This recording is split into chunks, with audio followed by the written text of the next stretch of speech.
の夢流行りの歌君の言葉響く靴音街のざわめき踏切の前立ち止まり頭の中真っ白になるまで考えてたいんだそれは君のことでも僕のことでも何でも構わない目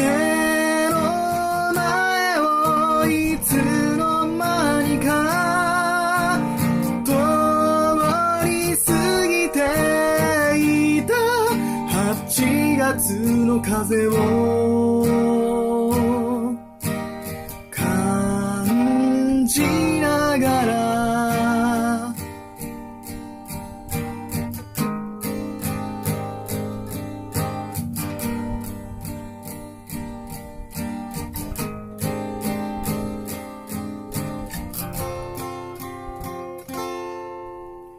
気がつけばそこは人混みあふれかき消されたため息さえもう何も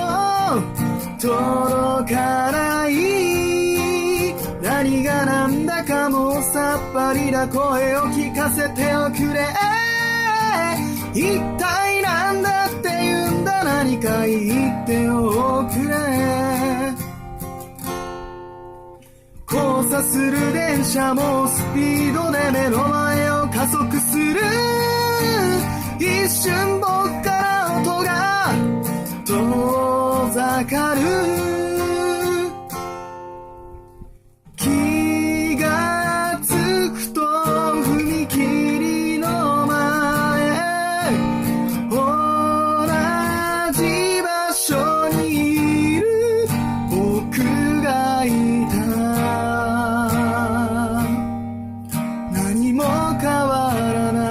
い何者でもない